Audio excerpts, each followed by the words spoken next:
Welcome to r/Tales from Tech Support, where we get to have a little chuckle at the technologically disadvantaged. Like me. I'm Uncle Reddit, and have I got a story for you. Welcome back to the channel. A little bit different camera angle tonight, a little bit different mic positioning. I think I was being a little bit lazy with the mic positioning, and just want to make sure everything's clear, and I don't know, felt like things were getting muddy. Of course, that's probably because I'm getting a little muddy. When an idiot tries to use a production server to learn Unix. Backstory: I worked on a Windows help desk for a large company. The remote offices all used Unix servers to run their print and file server, as well as their local application. Story: about 6:30 a.m., customer calls me up one day. My printer isn't working. My reply: sure, let me check the printer queue and see what's going on. We had a login to pull up a menu system to clear queues, and a couple of other functions. When trying to clear the queue, it said I didn't have permissions. I was given a command line login to do the same thing. Again, it told me I didn't have permission to clear the queue. I walked over to the Unix admin who just walked in.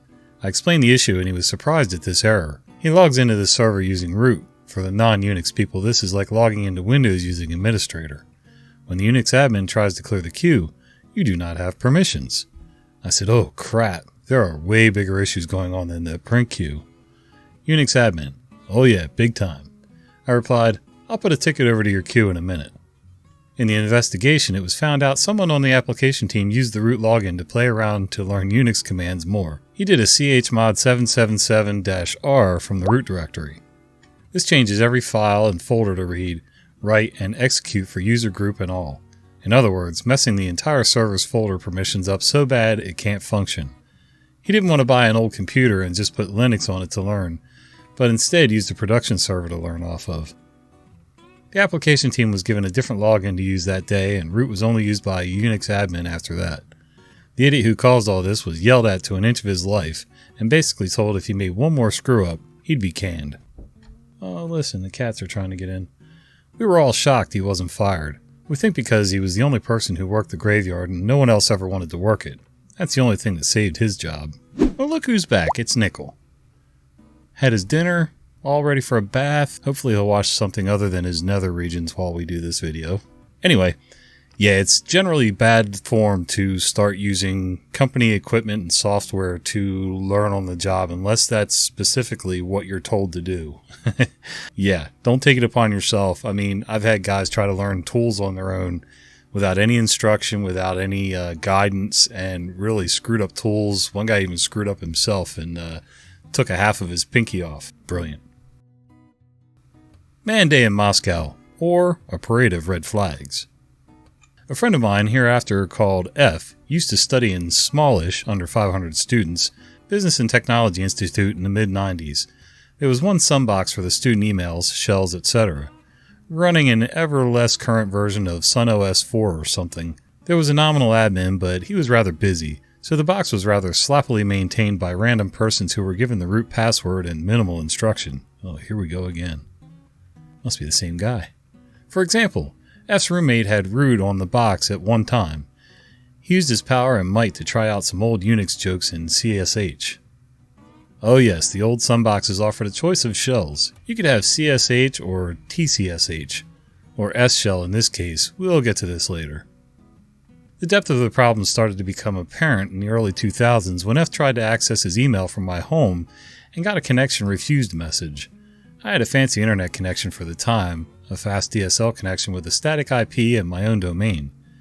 I had my own firewall, so I could tell what was being blocked and what wasn't. F then tried opening an SSH connection to another shell server in a different domain and telnetting from there. That was a success. Now, most of you are probably wondering about the telnet part. F had been asking for SSH to be installed on the sunbox to no avail.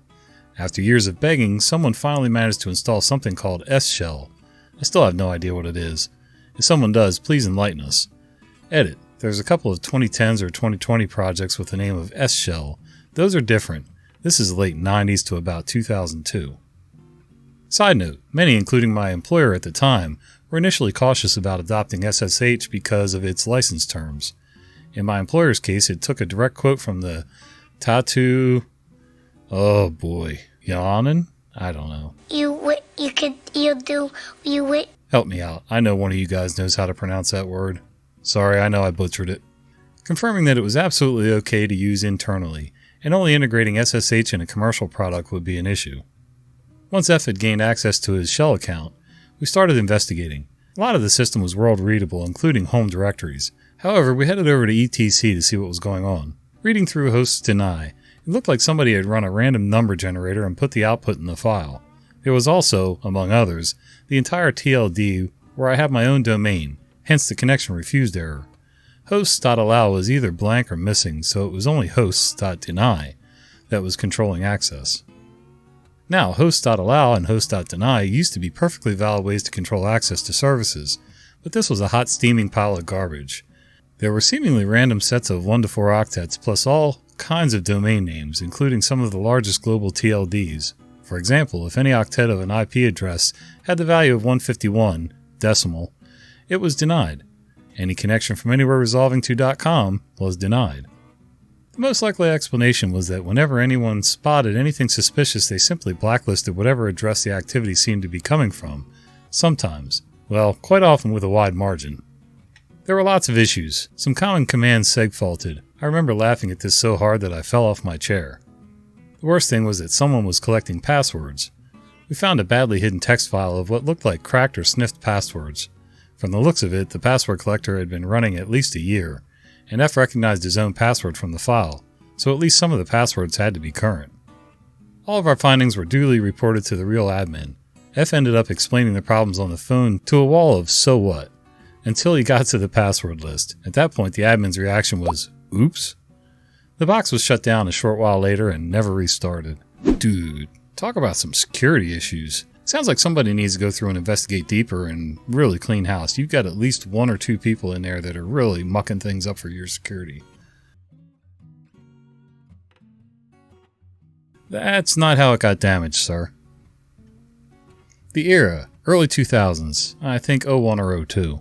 The cast, me, OP, a field technician working for a major wireless network provider doing field repairs on customer cell phones under warranty. Angry customer, we'll call him Bob, owner of a Nokia 3310, a pickup truck, and serious anger issues. The setting, a retail service center. I was working as a field technician for what we will call a major cellular service provider. This was, of course, well before data on phones was common, and this particular story involves one of the most indestructible devices known to mankind, a Nokia 3310 bar none. Yeah, those things were bulletproof. I typically didn't work in the retail location and primarily only dealt with business customers on site. I was asked to cover the shift of a colleague while she went on vacation for a week. My very first day there, I was approached by Bob.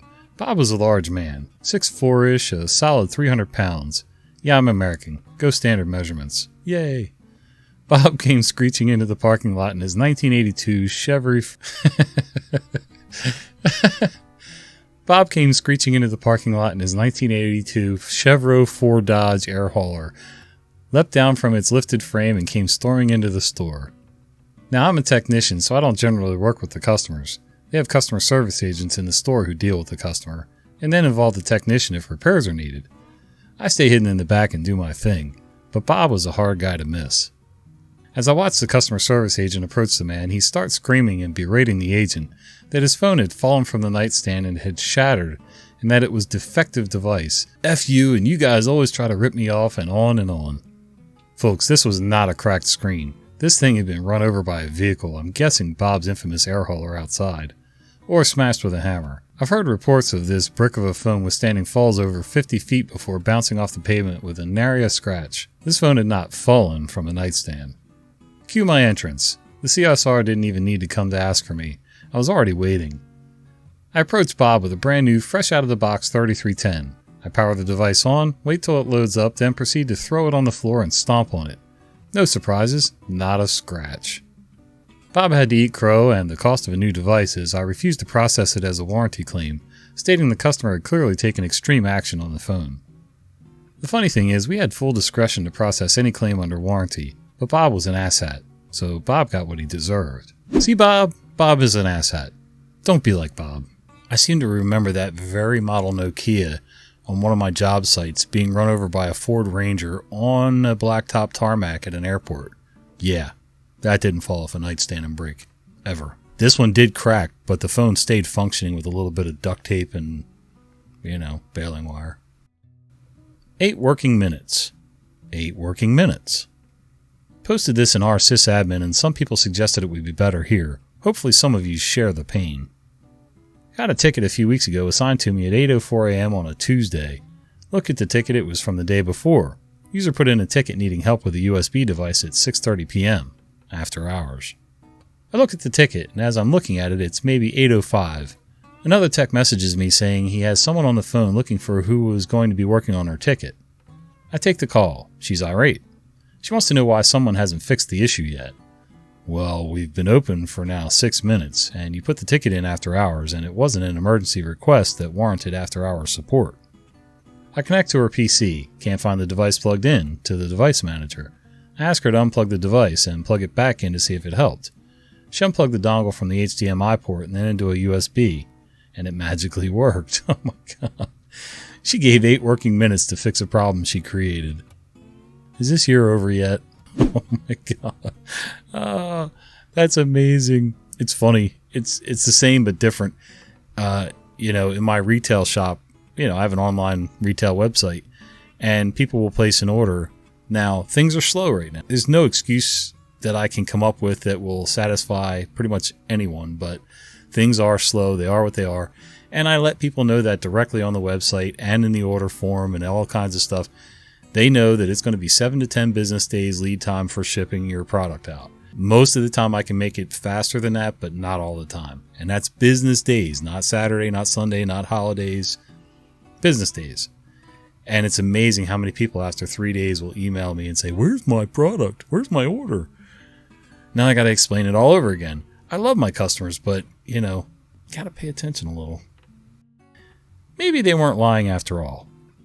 One of my very first calls when I started working in tech support was a user claiming that they were locked out of their computer because their cat walked on top of their laptop. You wouldn't do that, would you? At that point in my life, I had never owned a cat, and while I was new to IT, I had had enough life experience to know how people lie to save their pride. I unlocked the account, but the call stayed in my mind as it was my first experience with what I assumed to be a lie of that kind, and I found it funny. Fast forward about 10 years, I now have 2 cats, and Microsoft is in its lovely campaign of upgrade your PC Windows 10, it's free. I had no intentions of doing so that early on, and I wasn't even sure if my laptop would have been able to support 10. I'm puttering around on my laptop and had to step away to help my wife with something. When I came back, I see my cat walking all over my laptop, and it's on a very unfamiliar blue screen. I removed said cat from said laptop, and in the space of 10 seconds experienced horror and relief. I realized that she had inadvertently started the Windows 10 upgrade, but the laptop needed one more confirmation to proceed, and I could still cancel out. My mind immediately flashed back to that call from a decade earlier, and I felt a little remorse for thinking the caller to be a liar, but not too much because I had dealt with so many other liars since. And now I take extra care to lock my laptop since now we have even more cats at home today. Yep, try to tell my wife all the time, lock your screen, close the lid, stop leaving access to that laptop for the cats to sit on and warm their asses. It's just going to end badly for you, me, and everybody else. And then I get the phone call, "Oh my god, my computer!" Panic. Yeah, even at night. Now, I don't turn off this PC, but even at night, I will take this keyboard and stand it up against my monitor. I turn the switch off on the bottom of the mouse. I don't leave anything to chance. I know cats. If there's an electronic device operating and they can muck it up, they will. It's almost like they knew what they were doing. Hold this. A few years ago, I was cleaning out a storage room looking for old electronics to donate. Our storage room, which looks like a smaller version of a warehouse from Raiders of the Lost Ark.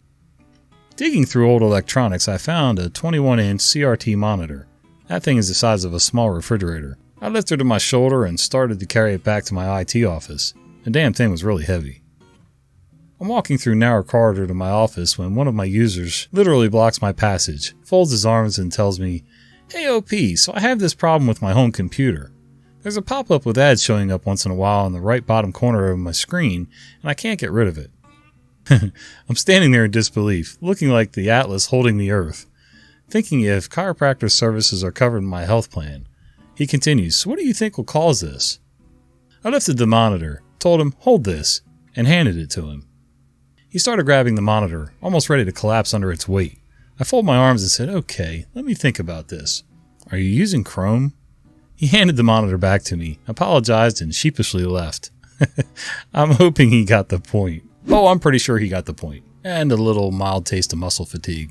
I'm not sure I would have took it back from him that fast, though. It's like he knows which way the camera faces. I try to always have it facing so that you're not always staring at his butt or the back of his head, but yeah. If you guys enjoyed this video, do me a favor and click this one here on screen because I think you might enjoy this one too. See ya.